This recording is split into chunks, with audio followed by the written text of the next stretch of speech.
Good morning, everybody. Eating some chocolate.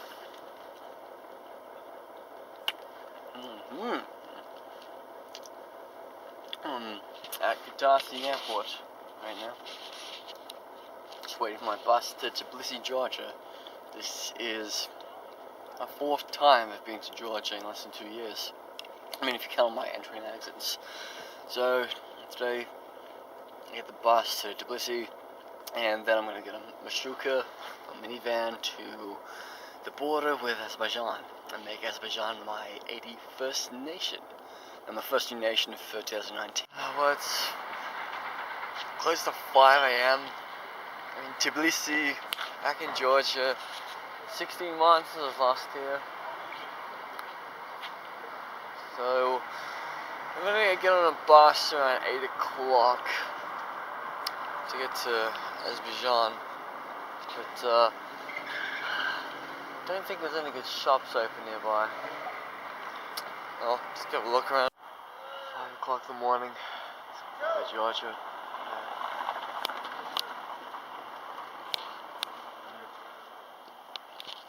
There's a bit of a wall right there. Bit of a fortress. Yeah, this seems all very familiar to me. It's like last year, November 2017. Not much has changed, but why would it?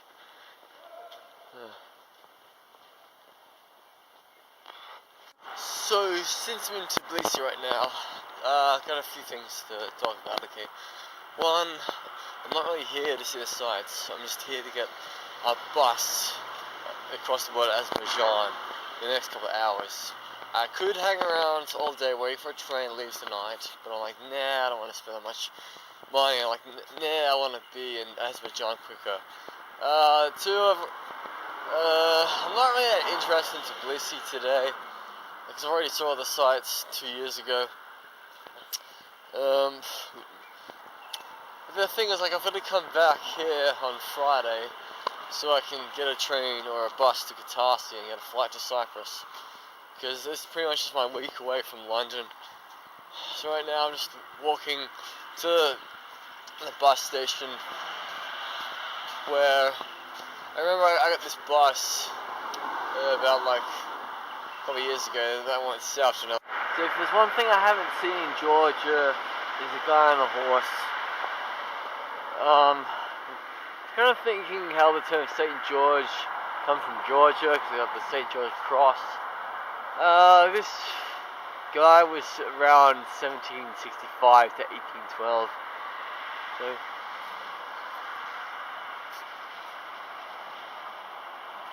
I think Cyrillic. I mean, it's so weird to be in Georgia today, because I'm a long way from any EU country. Nearest EU nation would have to be Greece or Bulgaria. You can see this bus, it's got Spanish number plates. So, if somebody's going to drive this bus from Spain to Georgia, that's decent effort in my opinion. So I'm at Tbilisi bus station, back again. Last year in November, I got a bus to Yerevan. So now I need to go try and find a bus to get to Azerbaijan.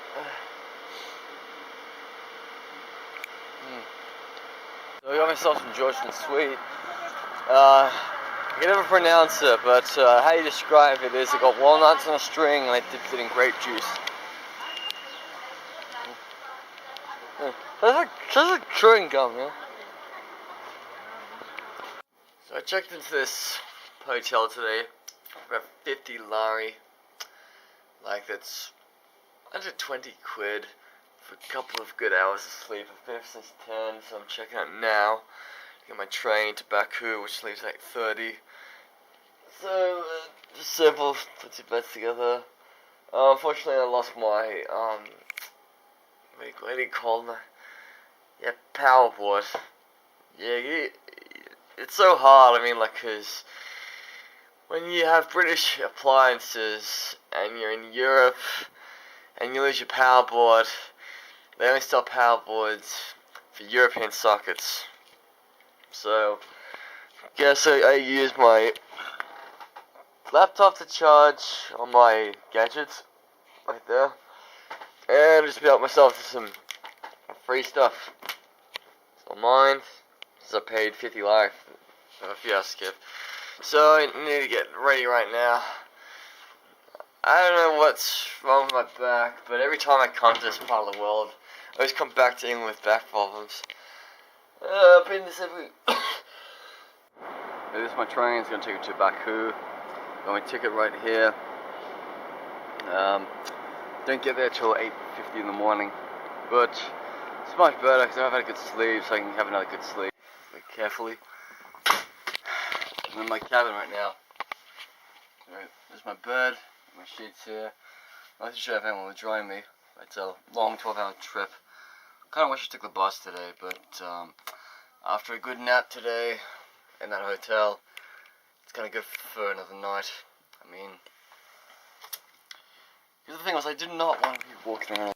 It's just after 12:30 in the morning. I'm in Azerbaijan.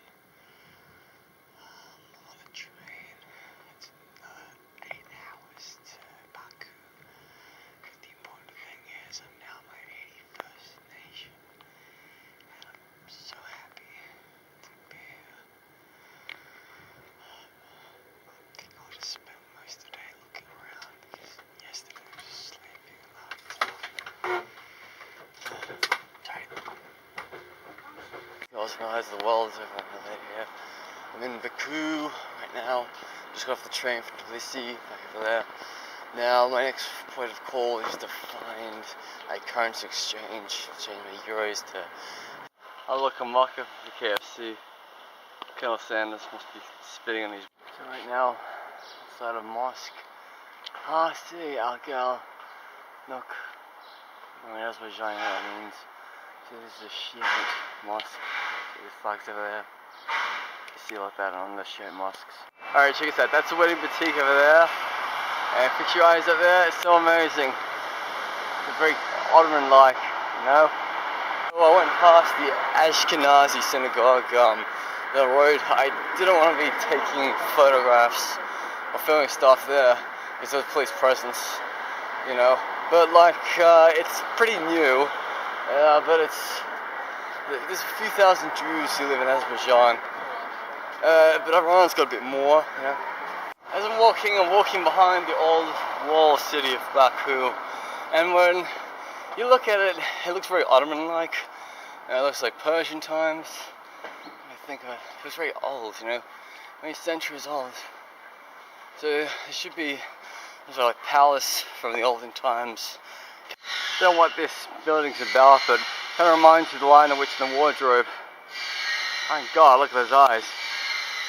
Just wanted to say again, holy shit, it's a cat. Meow, meow. Ricky, it might have rabies. No, he's like, Bob, I think it might have rabies. Ricky, it's rabies with a B, not rabies. It's time to go into the Miniature Book Museum. Free entry. You can pay like 15 lat to go up there. I believe how small these books are. So, inside the Miniature Book Museum, we've got miniature books from many countries. Moldova, I was there recently. Ukraine. Chechnya. They're like going up Marilyn Monroe. Yeah, I Love Lucy. My faces around here. No, come back. Judy Carmen has. They've even got miniature books from my imperialist country of birth, Australia. Autobiography of a vine. Got the Silk Road.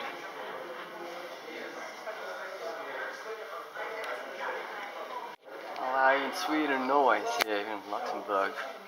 Let's see, which one's the Swedish one?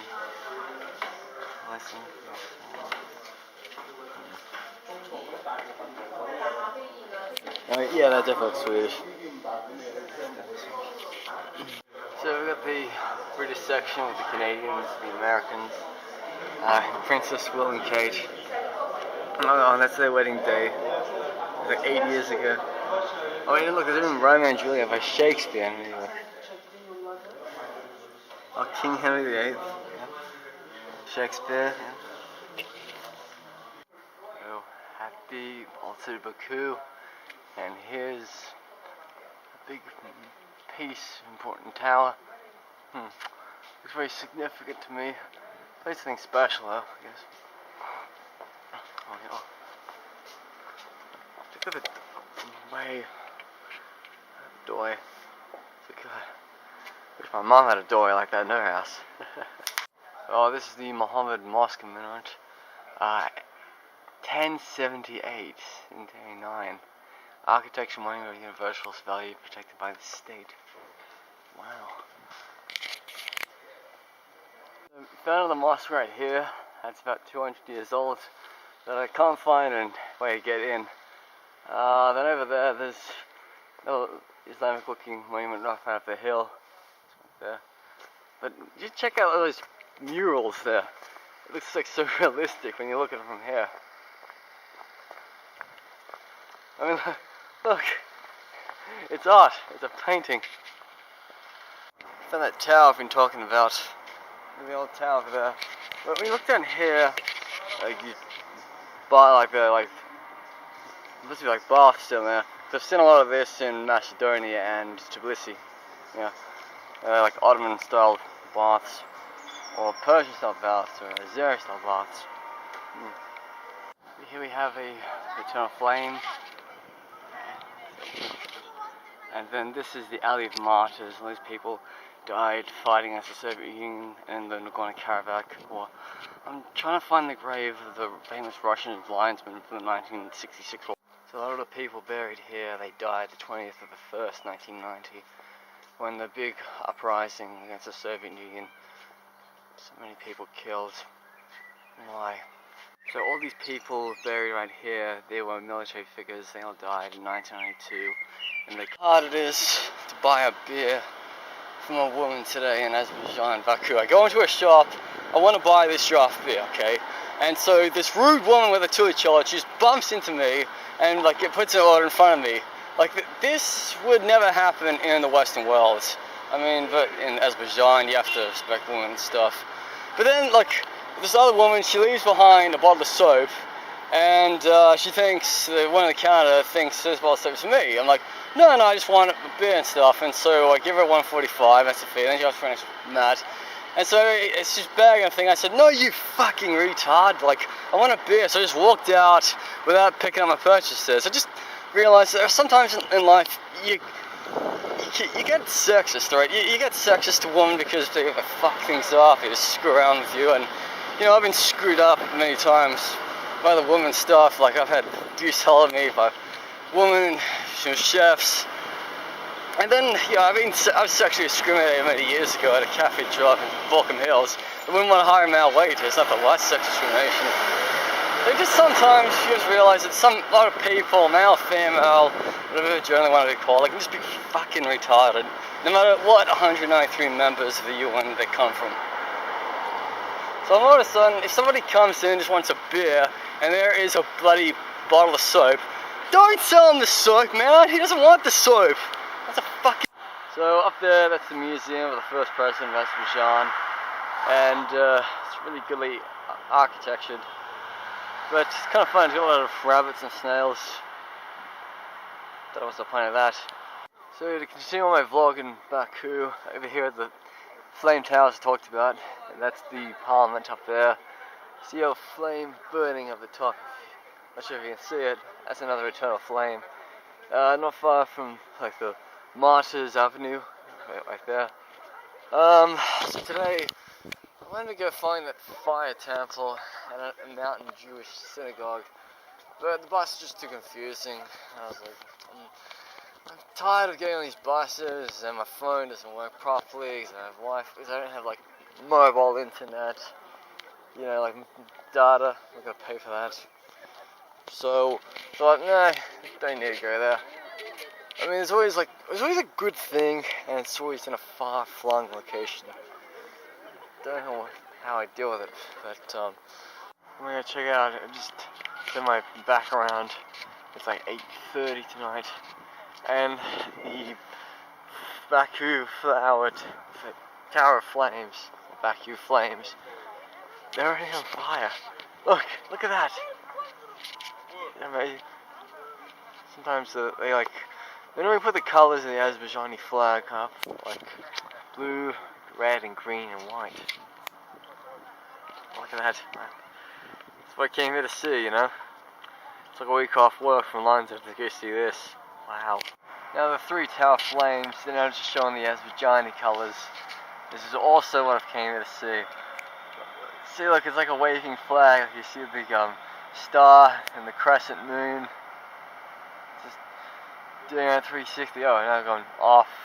And different colors. Actual flames. Wow. Really impressive. They're just heading through the city of the old part of Baku. A lot of hotels in this area. But it's anyway, like old meets new. Kind of like how I see Ottoman meets Soviet at times, I guess.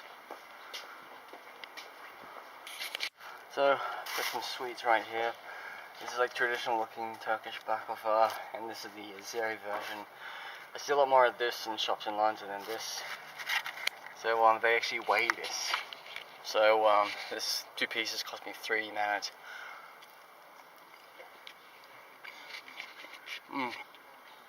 Well, it's really worth your manat, you know. It might. Wow, looks like they got a pet shop in the old city.